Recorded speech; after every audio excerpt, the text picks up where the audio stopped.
On est à peu près dans les temps, ce qui est assez étonnant. On va passer aux questions à la salle. Il faut vous en donner à cœur joie.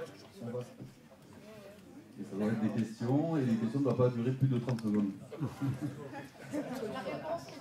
Présentez-vous. Moi, Pierre Semériga, donc moi je suis vice-président à la communauté urbaine. J'ai eu en charge, donc malheureusement, j'ai récupéré les modes doux parce qu'il n'y avait personne qui s'occupait des modes doux sur la communauté urbaine. Et du coup, moi je pense qu'on a bien vu qu'aujourd'hui, le problème n'est pas savoir où on en est sur les projets, où on en est en termes de développement, mais vraiment d'avoir une politique vélo, d'accord, quoi. Moi je dirais plutôt mode alternatif, d'accord, sur cette communauté urbaine aujourd'hui qu'on n'a pas. Donc aujourd'hui, c'est de se donner les moyens pour qu'elle existe politiquement. Donc moi, j'ai quelques solutions, alors je vais peut-être les dire 2 secondes. C'est-à-dire qu'aujourd'hui, quand même, on s'est battu, non, mais parce qu'on s'est battu, qui a la responsabilité? La communauté urbaine, la mairie de secteur, la mairie? Non. Aujourd'hui, il faut être clair. Je veux dire, aujourd'hui, on a un budget qui est signé avec chaque mairie de secteur, avec chaque mairie entre la communauté urbaine et la mairie, d'accord? Sur ce budget, d'accord, où la mairie fait les travaux nécessaires qui concernent les modes doux, et dans ces cas-là, on lui rajoute 10%, sinon on lui enlève les 10%. C'est-à-dire qu'aujourd'hui, il faut que ce soit incitatif. Si on ne fait pas ça, je veux dire, on se retrouvera toujours à dire, mais oui, c'est la faute à l'un, c'est pas la faute à l'autre. Voilà. Donc voilà, moi, c'est simplement juste une suggestion, parce qu'aujourd'hui, si on ne fait pas ça, on pourra toujours dire tout ce qu'on veut. De toute manière, on n'arrive pas à le porter. Moi, j'ai essayé, et pourtant, je suis écolo, je fais du vélo, je fais tout ce que vous voulez. N'empêche que j'ai beaucoup de mal, au niveau de LPM, de porter une vraie politique du vélo. Voilà. Merci. Et je crois que Pierre a noté quelque chose. Les débats que nous avons eus à une époque en ce conseil municipal avec Jean-Claude Gaudin sur le problème du vélo, ou avec Eugène Kazélic, mais c'est pas méchant quand je dis ça, c'est honnête. C'est compliqué d'expliquer à des gens qui ne font pas de vélo, qui considèrent le vélo comme un hobby de week-end, que le vélo peut être au cœur des politiques d'aménagement d'une ville. C'est pour ça que je disais que c'est un problème générationnel. Et voilà, c'est tout. Peut-être que je me trompe dans la définition du problème générationnel, mais j'ai beaucoup plus d'interlocuteurs sur le sujet avec des gens de notre génération, même Christian et d'autres générations, qu'avec des gens qui ont d'autres responsabilités. Et ça voudrait dire que dans d'autres villes, ils sont tous plus jeunes alors. Oui, mais quand vous voyez... Non, mais quand vous voyez... Tu as raison. 20 ans plus jeunes, hein, au moins. Dans leur tête. À Marseille, résident du 8e arrondissement, je voudrais attirer l'attention sur des réalisations pour les vélos qui, en fait, paraissent complètement en dehors du bon sens. Exemple, 2 exemples. La prolongation de l'avenue de la Tassini vers le rond-point du Mini. Bon. Il y a sur le trottoir de droite à la fois les 2 voies pour les vélos sur le trottoir. Ceux qui vont vers Lumini sont obligés de faire un peu le slalom puisqu'il y a les lampadaires, et les autres, ceux qui viennent de Lumini, restent sur le trottoir, donc à contresens par rapport aux voitures, mais sur le trottoir. Mais par contre, ceux qui font du vélo et qui vont faire la gineste, je fais plutôt partie des cyclistes sportifs, eh bien, lorsqu'ils descendent de la gineste, vous croyez qu'ils vont faire le tour du rond-point et aller à contresens? D'autant plus que cette voie cycliste s'arrête à moitié chemin pour ensuite traverser l'avenue de la Tassini, et là, il n'y a plus de piste cyclable. Donc ça, c'est une réalisation complètement étrange. Deuxième point, pour les cyclistes qui emploient le vélo comme moyen de transport, c'est l'avenue d'Haïfa. Vous avez maintenant, depuis très peu, une piste cyclable, mais elle descend. Par contre, ceux qui montent, qui arrivent du pouce de César et qui vont vers l'avenue Mazag, eux n'ont pas de piste cyclable. Or, un vélo, il est gênant par rapport à la circulation, surtout en côte. Voilà, c'est 2 exemples, et je vous laisse méditer sur ces 2 exemples. La question, est-ce qu'il y a des experts en vélo qui participent aux réalisations des pistes cyclables? C'est ça le problème. Sinon, je vous invite de venir assister à la commission aménagement cyclable du collectif Vélo en Ville, où on débat de ces sujets-là et où on essaye d'alerter effectivement les pouvoirs publics sur des aberrations d'aménagement ou sur des points durs où le vélo est mis en danger. Une autre question, c'est Cyril Le Grand Manitou qui décide. Bonsoir, Jean-François Fouillollet, je suis conseiller d'arrondissement Europe Écologie 100 ans, et là je représente les gens de Sursaut qui souhaitent une ouverture à Marseille, éco-citoyenne. Je voudrais faire une remarque, en fait, le gros problème, et qui n'a pas été évoqué, c'est la continuité douce en tant que telle. Parce que, et vos réalisations, je m'adresse à vous, Madame Caradec, mais c'est vrai que la communauté urbaine a sa responsabilité, Quand on prend tous les derniers aménagements sur lesquels la Joliette, etc., et qu'on arrive à CMA, eh bien là, c'est fermé. On ne peut pas, au risque de sa santé, aller à l'Estac, à vélo, mais à pied également. Bon, alors, bien entendu, l'exemple que donne Garine est tout à fait vrai sur la rue de Lyon, etc. En fait, c'est ce problème de continuité et pas tant de kilomètres de pistes cyclables. C'est la continuité de tous qui doit pouvoir être assurée en toute sécurité. Parce que c'est peut-être pas une question de génération, en tout cas, c'est une manière culturelle de considérer le vélo, où on considère que le vélo, c'est un loisir ou un sport, et pas en moyen de déplacement tous les jours. Et c'est ça qui est un très gros problème. Et on est arrivé à Marseille, on voit des profils de voirie absolument différents, où ils sont constamment en train d'en inventer des nouveaux types de barrières, des trucs. Mais chaque fois, on oublie la continuité. Et quand on fait des pistes cyclables, elles s'arrêtent au rond-point. Donc le cycliste, s'il veut pouvoir avancer, il ne peut pas s'arrêter au rond-point, et c'est le rond-point qui est le plus dangereux pour sa santé. Donc c'est sans doute un changement culturel, mais qui manifestement est en train de s'opérer ce soir. Merci. Merci. Peut-être une réponse sur la cohérence ou l'incohérence plutôt des pistes cyclables à Marseille. Je vais répondre.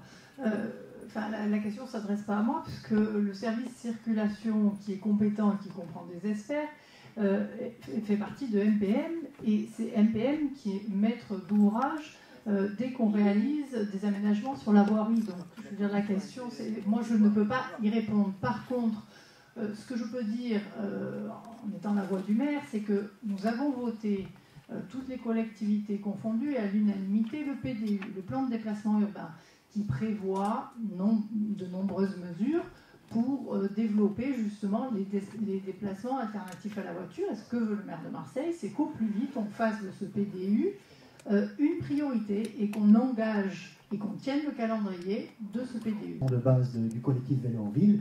Et là, j'ai bien entendu ce que disent les gens, et puis même les politiques, hein, on est sur une position de constat.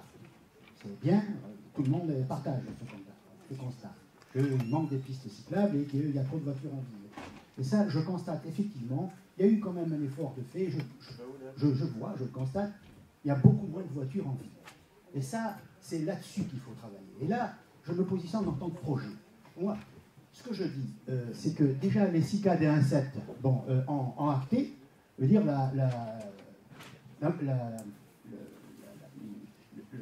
la piste cyclable sur la corniche, complètement, sur les deux voies, bien entendu, sur une seule voie, hein, mais à double sens.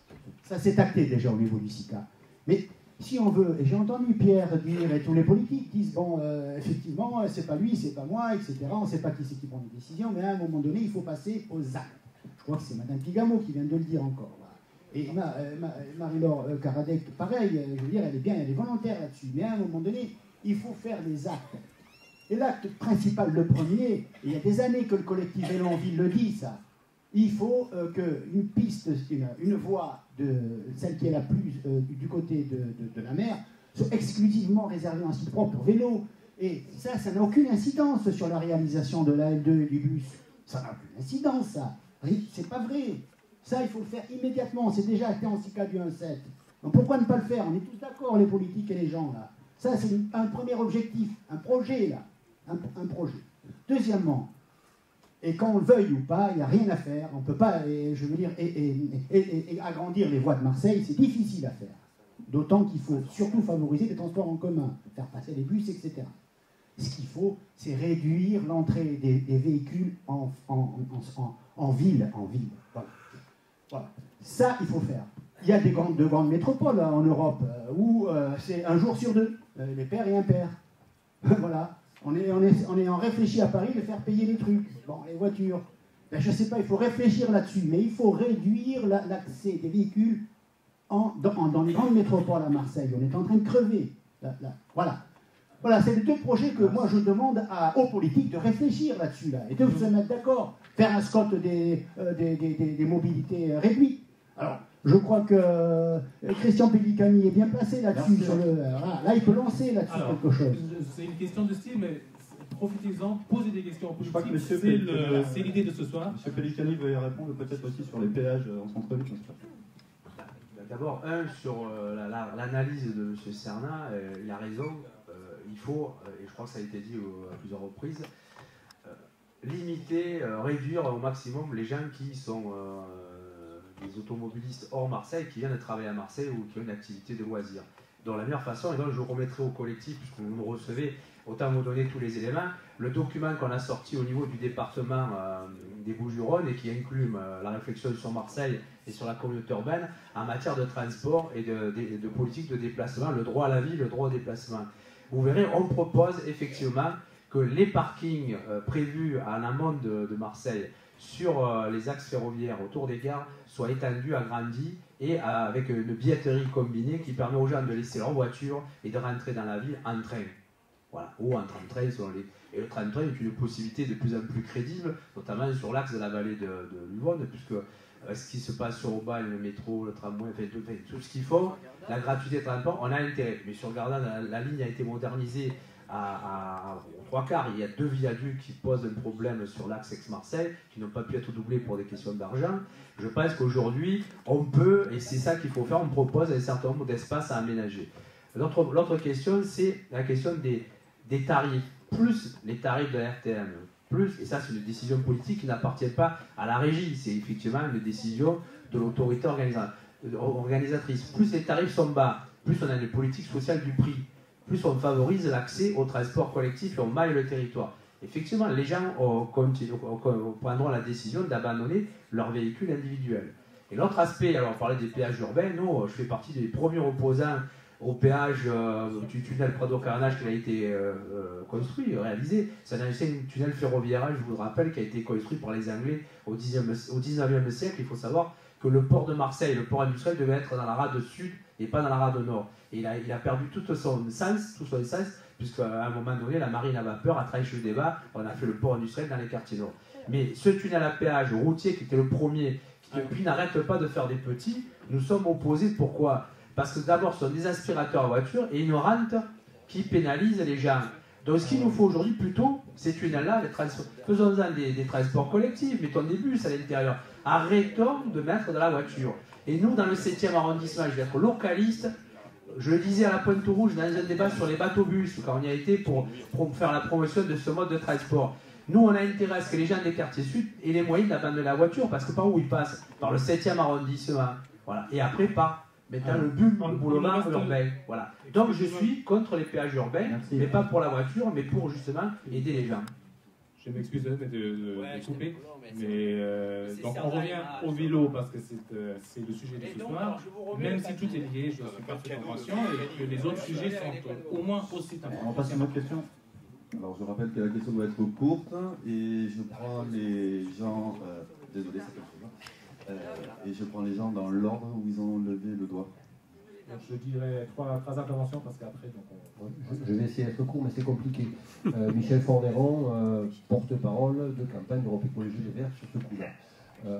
Juste une remarque, je vais essayer de faire court, mais par rapport aux interventions de Mme Caradec, par exemple sur Fontange, comme illustration du problème. Et je pense que le problème, il n'est pas dans le constat, il n'est pas dans l'expertise, le constat on le connaît tous, on a des expériences dans toutes les villes sur la nécessité de développer le vélo, le discours il est tenu partout, il n'y a aucun problème là-dessus. J'explique juste pour donc la rue Fontange, ça a été le premier double sens cyclable installé à Marseille qui a été à notre avis très mal communiqué à l'époque et qui est tout à fait isolé, donc dangereux pour les cyclistes.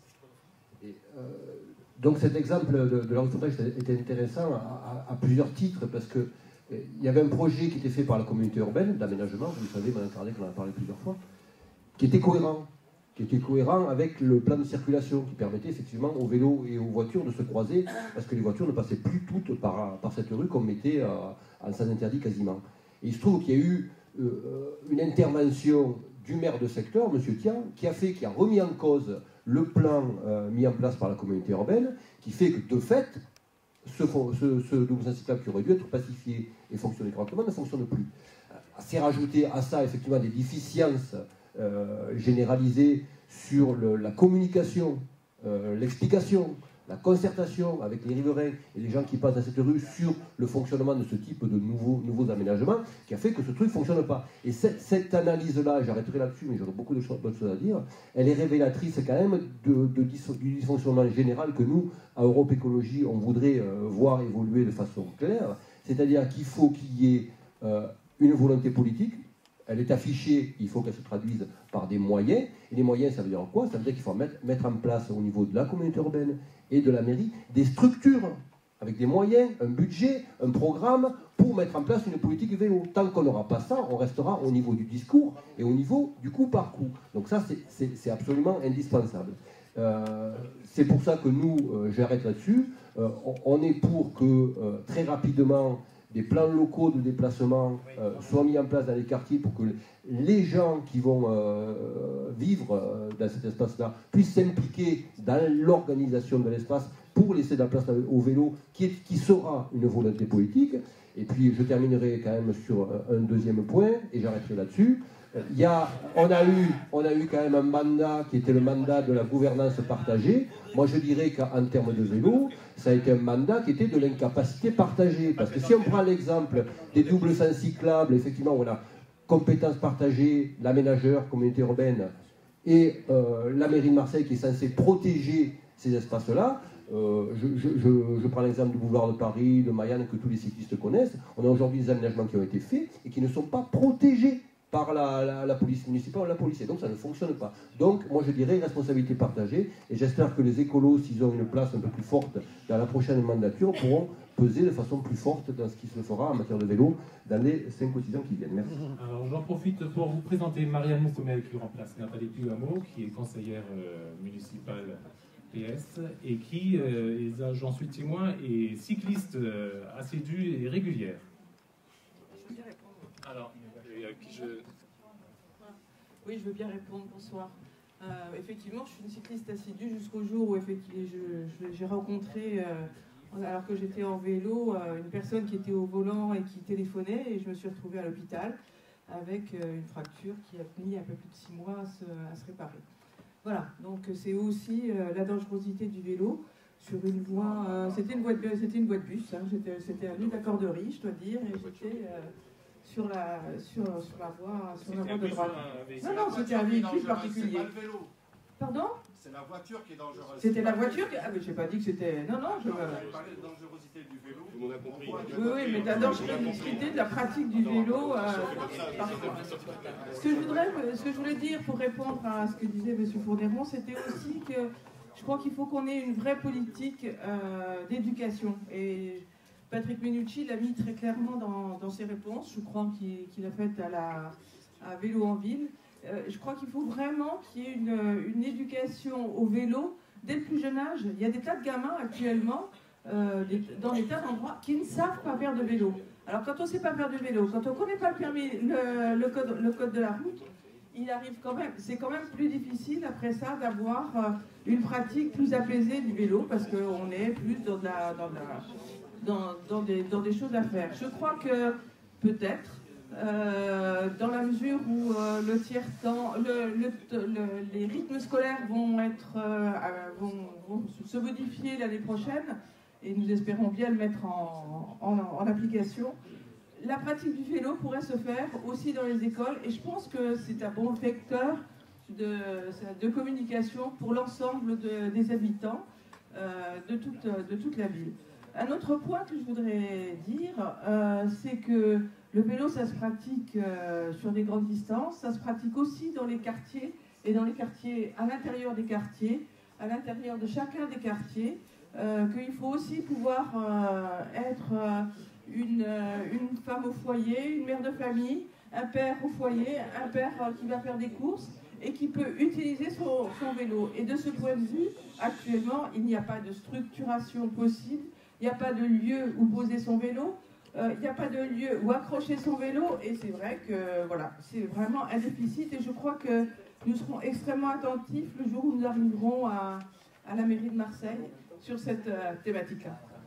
Enfin, je veux rappeler quand même que sur la voie publique, c'est la communauté urbaine et que beaucoup sont élus à la communauté urbaine ici. Alors, j'explique la démarche de notre collectif qui s'est dit que la campagne actuelle était la seule où on pouvait se faire entendre. On est bien conscient que, évidemment, beaucoup de responsabilités là-dedans sont partagées et croisées et compliquées. Donc, je dirais encore deux... Je peux dire un mot, s'il te plaît, pour rebondir à ce que disait notre ami Fourneron. Au-delà de, on va pas se renvoyer la responsabilité communauté urbaine de Marseille.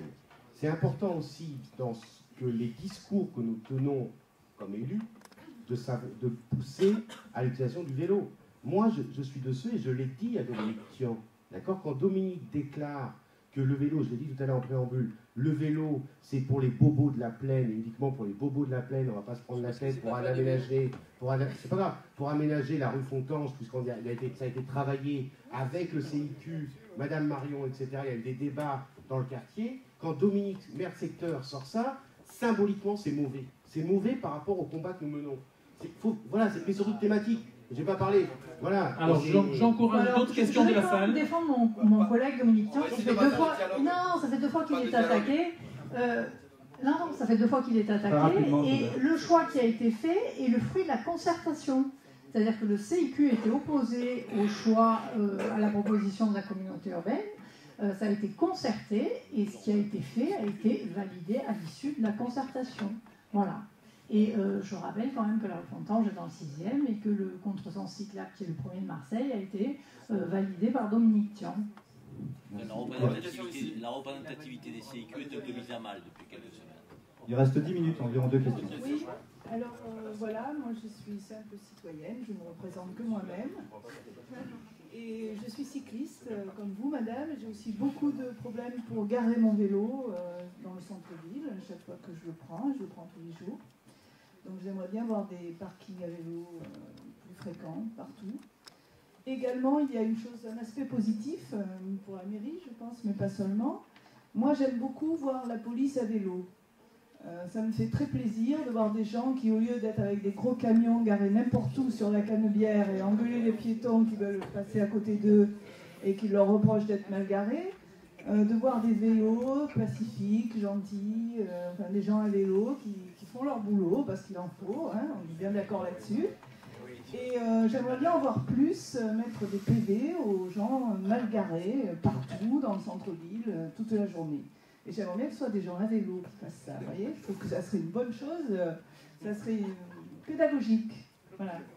Autre chose que j'aimerais, mais je ne sais pas si c'est possible, je pense que ça se fait ailleurs, dans d'autres villes ou peut-être dans d'autres pays, c'est la possibilité de mettre son vélo sur le tramway pour aller d'un point à un autre, encore une histoire de continuité, pour pouvoir être, parce qu'on est tous des piétons, des gens qui utilisent les transports en commun, des gens qui veulent aller en vélo à la plage, etc. Et que parfois les distances sont trop longues. Donc j'aimerais savoir si c'est possible.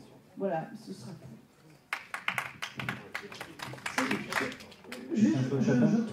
Moi, j'adhère complètement à votre proposition.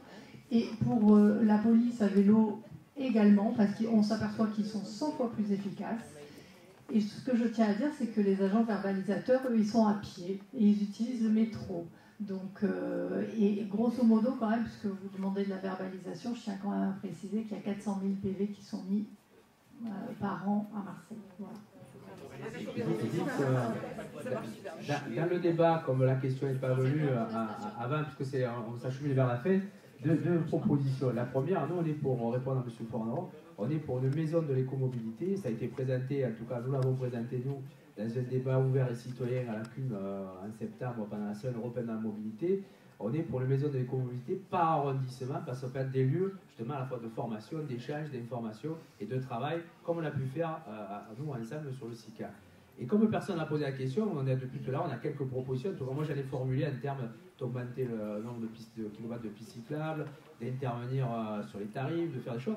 Nous, on est sérieux, on fera des propositions en matière de... Il faut de l'argent pour faire tout ça. Et donc, on va proposer de réorienter les dépenses routières, aussi bien à l'Amérique qu'à la CUP, parce qu'effectivement, je le répète, un élu qui va être élu conseiller municipal, il siégera aux deux échelons, et peut-être en 2016 dans l'organisation de la métropole. Donc, il faut porter la même politique aux deux endroits. Donc, réorientation du budget routier pour aller vers plus d'investissement sur la partie cyclable, et en même temps, comme il y a des choses qui n'échappent aussi bien à la mairie de Marseille qu'à la communauté urbaine ou à la métropole, c'est des interventions auprès de l'État dès maintenant pour que la question du versement de transport soit revue pour avoir les ressources pour faire fonctionner l'ensemble des politiques de transport et de déplacement. Parce qu'autrement, on peut avoir toutes les politiques volontaristes qu'on veut. Si on n'agit pas à tous les niveaux, y compris sur l'argent, on sera dans 6 ans ici en train de dire oui, mais on aurait pu faire, mais on l'a pas fait. Donc nous, on va être sérieux et on va inciter l'État à sortir de cette politique austéritaire pour aller vers une réorientation et faire payer au monde de l'entreprise, ça fera hurler certains, ce qu'ils doivent payer, comme ils devraient continuer à payer la carte, parce qu'on n'a pas intérêt à se désengager sur ces questions-là. Un versement de transport à la hauteur de la région parisienne, on le mérite à Marseille et dans l'aire métropolitaine. Deux questions de salle. Deux dernières questions et après on va clôturer. Oui, bonsoir, Manu Ferrier, je suis salarié de l'association Proxipus. J'ai deux questions à vous poser. La première, c'est concernant l'accessibilité. On a une population marseillaise qui va vieillir dans les années qui viennent, c'est de plus en plus vieillissante. Comment on va faire pour développer des transports en commun où des personnes en fauteuil roulant avec des béquilles ou même des poussettes puissent y accéder? Donc ça c'est une vraie question, je ne sais pas comment on va s'en sortir. Et deuxième question, c'est ça a été dit d'ailleurs sur la question de l'écomobilité, c'est est-ce que ça ne serait pas plus intéressant pour la prochaine équipe municipale de proposer justement une maison du transport où on puisse retrouver un peu tous les intervenants, c'est un peu ce que tu disais tout à l'heure, et également la région PACA avec les transports, pour pouvoir être un lieu de formation, mais aussi de visibilité pour tous les acteurs de terrain qu'il y a, qui sont ici représentés bien évidemment, mais aussi pour reposer, il me semble, des questions de gouvernance en matière de réalisation sur la voie publique, pour pouvoir permettre justement non seulement aux politiques de profiter de l'expertise associative et de sortir de tout ce qu'on a vu jusqu'à présent lors de la précédente mandature sur des réalisations qui sont quand même très coûteuses, très chères et qui ne sont pas très efficientes et très efficaces.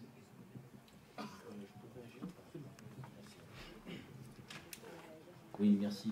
Oui, je voudrais réagir sur 2-3 points. D'abord, dire à mon ami Pénicani que le versement de la taxe de transport, le versement de transport aujourd'hui, il est au taquet sur notre métropole, il faut quand même le dire. On est à 2%. On est à 2,8 si on change la règle nationale dans le cas du Grand Marseille. On reste quand même dans le sujet. Aujourd'hui, la règle c'est 2% maximum. Et à Paris, il y a une taxe bureau qui s'ajoute au versement de transport des entreprises classiques de plus de 9 salariés, qui est réservée à l'Île-de-France. On pourrait éventuellement se battre pour bénéficier aussi de cette taxe bureau. Mais sur le VT, le versement de transport, il est au maximum avec la dimension ville touristique à laquelle nous avons droit. Il était à 1,8, il est passé à 2. Et donc aujourd'hui, les entreprises sont taxées à 2% de leur masse salariale de plus de 9 salariés. Il faut quand même le dire. Ensuite, sur les recettes, il a parlé de la tarification, un peu pour penser à la gratuité qui a été mise en place à Aubagne. Beaucoup d'études qui ont été menées en France sur des endroits où la gratuité a été mise en place n'ont pas prouvé qu'il y avait transfert modal de la voiture vers le transport en commun. Ces études-là ont démontré beaucoup qu'on avait un transfert modal, curieusement, de la marche à pied vers le transport en commun. Or, notre objectif, me semble-t-il, ça n'est pas celui-là, c'est de continuer de favoriser la marche à pied dans les meilleures conditions, mais en plus de faire une place au vélo comme il se doit sur la voirie. Moi, je vous dis simplement deux choses. On peut raser gratis partout. Hein. Je veux dire, on est en campagne électorale. Hein. La réalité, c'est que les recettes aujourd'hui de la Régie des Transports de Marseille sur les 4 communes sur lesquelles nous opérons, c'est 98 millions d'euros sur le budget. Si demain, on n'a plus 98 millions d'euros de recettes, il va falloir qu'on aille chercher quelque part. Et soyons clairs, hein. Je veux dire, à moins qu'on se raconte n'importe quoi pour se faire plaisir.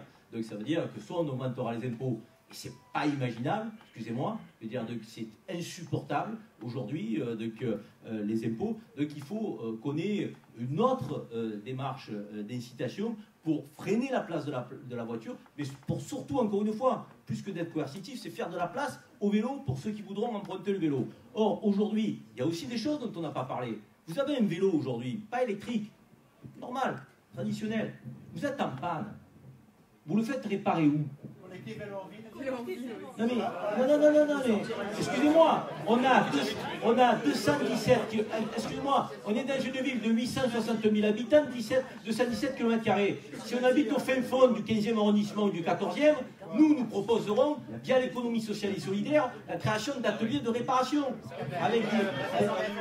Et ça, Et ça, d'automobilité dans chaque secteur. exactement. Et ça me paraît indispensable que nous aidions à la création, via une démarche d'économie sociale et solidaire, donc d'ateliers de réparation de vélos. C'est du concret. Mais si demain, effectivement, vous dites à quelqu'un, empruntez votre vélo, mais que vous êtes obligé d'aller à l'autre bout de Marseille pour le faire réparer, ça fait partie des éléments de confort auxquels il faut penser pour faciliter la vie des cyclistes. Et aujourd'hui, c'est une réalité. Avec 10% du budget du vélo en libre service, vous pouvez ouvrir 5 à 6 ateliers comme celui du CVV dans différents points de Marseille. Et tout à l'heure. Avec 10% de la somme.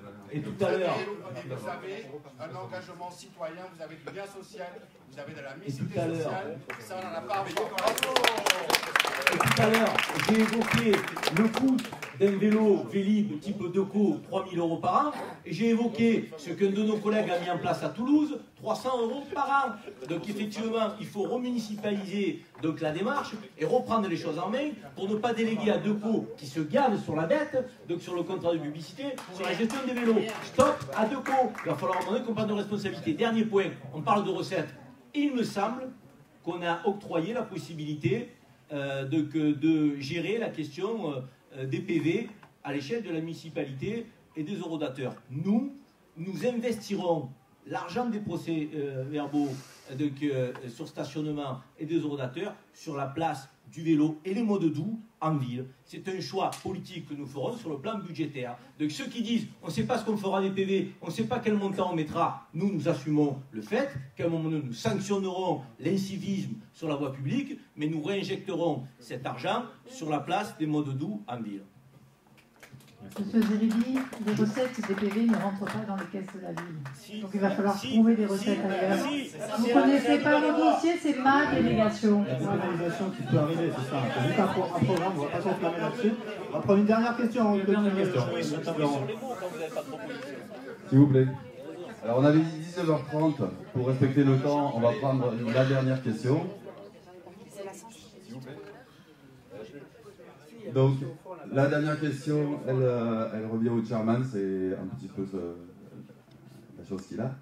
À vrai dire, je n'attendais pas autant de questions ce soir, donc j'en avais préparé 2, donc j'en poserai qu'une, je vais quand même énoncer la première. La première, donc, vous n'êtes pas obligé de répondre, mais vous avez de la chance de ne pas y répondre.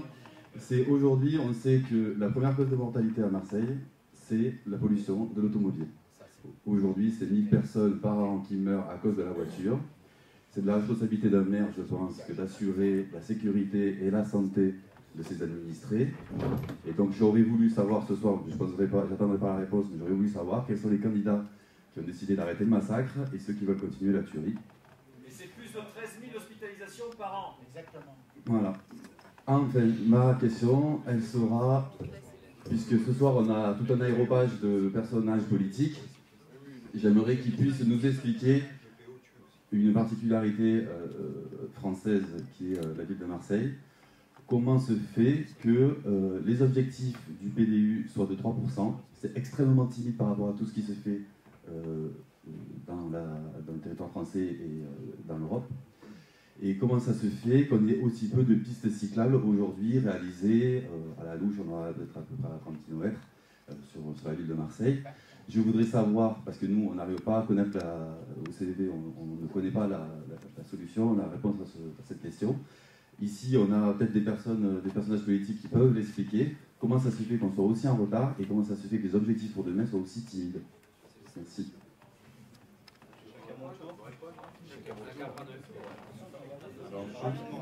Alors très rapidement, à ceux qui souhaitent répondre, on donne la parole et après on s'arrête. Rapidement, regardez l'histoire, hein, les autoroutes arrivaient au cœur de la ville, elles arrivaient au Vieux-Port. Voilà, donc l'objectif c'est de faire reculer la voiture, l'espace piéton du Vieux-Port, reculer les autoroutes, c'est-à-dire que la Porte d'Aix va devenir un parc public, le faire reculer avec le boulevard du Littoral et préserver la santé de tous. De toute façon, aujourd'hui, en développant le transport en commun, en développant les modes alternatifs à la voiture, l'enquête ménage, c'est pas la ville de Marseille, c'est pas Jean-Claude Gaudin qui l'a fait, hein, c'est l'INSEE, prouve que la part de la voiture en ville a diminué depuis 2009. Donc il faut continuer ces efforts-là et là-dessus, je crois qu'on est tous d'accord. Alors nous, on est pour arrêter le massacre. Alors je te donnerai tout à l'heure ce qu'on a écrit, ça c'est sûr. Les propositions qu'on fait, c'est pour réduire vraiment la place de la voiture. Et pour être clair, ce qui a été dit sur finalement, est-ce que vous êtes prêts à prendre des initiatives? Le PDU, on est un groupe, les élus communistes de Marseille n'ont pas voté le PDU à la communauté urbaine, ni au groupe, ni à la mairie de Marseille. Pourquoi? On l'a jugé insuffisant et on a déposé un mémoire auprès du commissaire enquêteur. Moi, je ne suis pas venu avec des cadeaux, je suis venu avec des actes concrets, parce qu'en politique, effectivement, on peut faire des effets de match. On a été un des rares groupes organisés à déposer au commissaire enquêteur, au moment de l'enquête publique sur le PDU, un mémoire. Alors, je vais vous donner que la fraction au transport collectif, il y avait des annexes.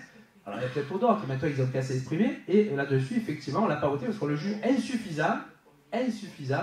Je parle bien des élus de Marseille. Après la communauté urbaine, le mode de fonctionnement de cette gouvernance partagée qui m'est insupportable, je tiens à le dire là, qui est un leurre politique qui n'a favorisé et dans lequel chaque groupe, dans les communes extérieures, malheureusement, a sa part de responsabilité. C'est pour ça que moi je suis à l'aise quand on parle de Septembre ou d'ailleurs. Je parle de Marseille là. Marseille, voilà. Donc aujourd'hui, notre groupe en a déposé un mémoire, on n'a pas voté le PDU parce qu'il est largement insuffisant. Il ne répond pas ni aux objectifs des lois, ni aux objectifs humains pour Marseille.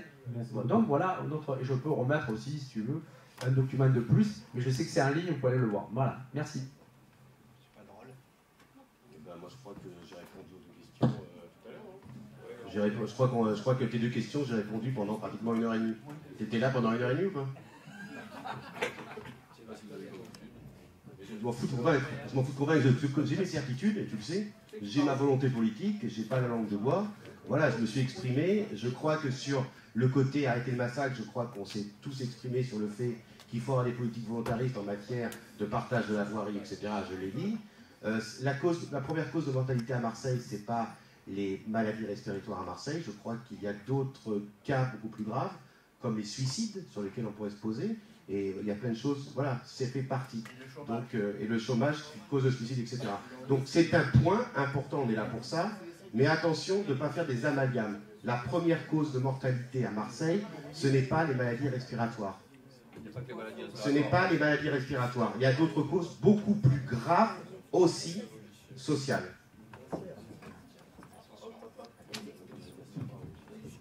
Non mais oui, je pense que dans les interventions que les uns et les autres avons faites, on s'est clairement positionné. Oui, il faut arrêter le massacre, ça paraît évident et on ne va pas faire de comptabilité sur la mortalité de telle ou telle question. Je veux dire, même s'il y en avait un de mort, ce serait un de trop sur ces questions-là. Et on sait très bien effectivement que la ville la plus embouteillée de France et la plus polluée devient irrespirable et je dirais même quasiment invivable selon les endroits où on se trouve. Eu égard aux problématiques de déplacement, de mobilité. Donc moi je le dis, je le redis, pour répondre et réaffirmer notre volonté à nous, c'est un projet alternatif qu'il faut porter, un projet alternatif qui fera la place au vélo, qui fera la place à la marche à pied, qui fera la place au transport en commun.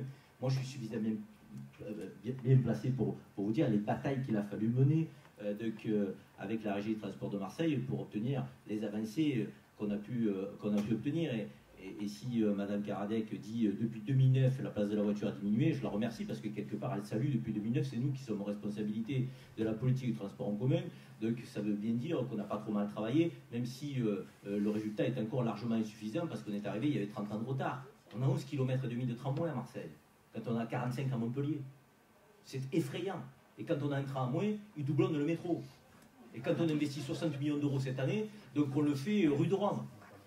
Alors qu'on ne dessert pas le sud, on ne dessert pas le nord, on ne dessert pas l'est, c'est une catastrophe.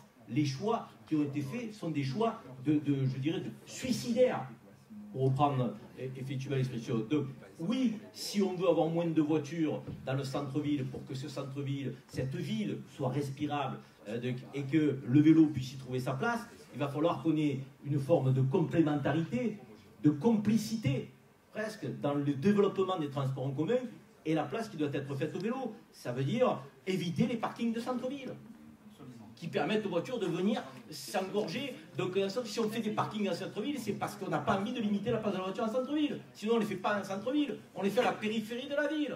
Et on fait rentrer en mode transport en commun. C'est le bon sens qui nous dicterait ça. Et derrière, effectivement, il faut développer toute une politique partagée, pédagogique. Tout à l'heure, sur ma réponse de début de rencontre, mais je ne m'omets pas de mes responsabilités sur le fait qu'on n'ait pas réussi à rendre complémentaire à la place du vélo et du bus dans les couloirs de bus. c'est une responsabilité partagée, collective, c'est un échec. Et effectivement, sur la place du tramway, qui pourrait, pas aux heures de pointe, parce que c'est compliqué, soyons clairs, on pourrait le faire à d'autres moments, que les vélos puissent monter dans le tramway. Donc, à d'autres moments, oui, ça doit émaner d'une volonté politique. Il faut qu'on puisse le faire. Vous avez raison de le dire, de le souligner. Donc, il faudra le faire en concertation, il faudra le faire avec des citoyens qui ont envie d'avancer. Je crois qu'on peut le faire au-delà aussi des forces politiques. C'est vrai que la gouvernance partagée a été catastrophique parce que c'est compliqué. Chacun avance ses pions avec ses intérêts de territoire. Donc, on est dans une forme de clientélisme local qui est détestable. Il faut qu'on en sorte pour avoir une vision globale, partagée de la ville, où chacun doit trouver sa place. Donc, nous mettrons le paquet. Donc, on ne le fera pas en termes d'affichage. On le fait parce qu'on est convaincu qu'il faut vivre autrement dans cette ville. Parce que c'est irrespirable. Et les conséquences sur la santé, elles sont dramatiques. Même si on n'est pas là pour en faire de la comptabilité, elles sont dramatiques. Donc il faut que nous changions ce mode de vie. Si on est capable, moi je suis parlementaire européen, à Copenhague, si on est capable dans les villes d'Europe du Nord, on ne va pas dire quand même qu'ils ont un climat qui s'y prête, à faire en sorte qu'ils aient des embouteillages de vélos. Je veux dire, donc, mais moi je parlerai de l'Europe du Nord. Parce que je pense que ce modèle doit nous inspirer un peu plus que celui de la Chine. Vous m'excuserez. Mais de ce point de vue, je pense que nous devons, en ville méditerranéenne, être exemplaires de par le climat qui est le nôtre et faire toute la place qu'il se doit au vivre ensemble avec les avantages effectivement que nous avons dans cette ville. Nous mettrons le paquet. Et nous le ferons dans les discussions avec nos partenaires, parce qu'on sait que discussion il y aura à un moment donné. Merci. Nous serons de peser en ce sens. Alors le dernier mot à la cycliste. Merci. Je crois que le groupe Faire gagner Marseille a voté contre le PLU de Marseille. C'est quand même un point extrêmement important. Le PLU de Marseille, c'était une revisite complète de l'ensemble des objectifs pour la ville. Et si nous avons voté contre, c'était sur des problèmes de déplacement, sur des problèmes d'habitat. Si on me perche de l'habitat dans des lieux tout à fait excentrés de la ville, on va se retrouver à nouveau avec des difficultés de transport, avec des difficultés avec des voitures qui vont arriver. Il faut savoir aussi qu'il faut pouvoir venir travailler peut-être au centre-ville. Il faut tout ça, toutes ces choses-là ont fait que nous avons voté très largement contre le PLU de Marseille, donc comprenant un vote contre le PDU de Marseille. Je crois que oui, je fais très court. Et je crois que, effectivement, je voudrais juste redire un instant, combien la cogestion a été difficile et combien la cogestion n'a pas permis grand-chose en fin de compte. Parce qu'à force de vouloir faire des compromis des deux côtés, on n'avance pas. Et je crois que peut-être que nous aurions pu prendre d'autres modèles qui ont été de cogestion. Je pense à Bordeaux, par exemple, où la cogestion a avancé beaucoup plus parce que les uns avaient un domaine très précis, d'autres avaient des domaines très précis, et une politique dans chacun des domaines, et en particulier dans les transports, avait pu être menée par le président de la CUB. Sur les questions de santé, moi j'ai envie de me souvenir du jour où en fait on a décidé que la voiture ne tuerait plus autant sur les autoroutes et sur les routes. Et il y a eu une politique forte qui a été menée en la matière. Je crois que si on retire une deuxième phase de cette politique maintenant, c'est de dire sur les autoroutes, sur les routes, on a limité la circulation, on a limité le nombre de morts et de blessés. Maintenant, il faut limiter la voiture tout simplement sur l'ensemble des réseaux urbains. Oui, je termine juste là-dessus, excuse-moi. C'est vrai que sur Marseille, on a un problème de foncier qui est important, il faut le savoir, y compris près des grands axes routiers, et que nous devrons sans aucun doute construire des grands parkings en silo, donc en hauteur, qu'on peut faire de façon harmonieuse, mais pour que les gens s'arrêtent et effectivement ensuite prennent les transports en commun. Ça fait vraiment partie des politiques fortes qui veulent être menées par la prochaine municipalité.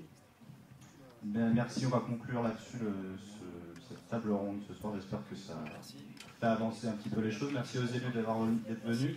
Roulez à vélo et achetez le ravi en sortant.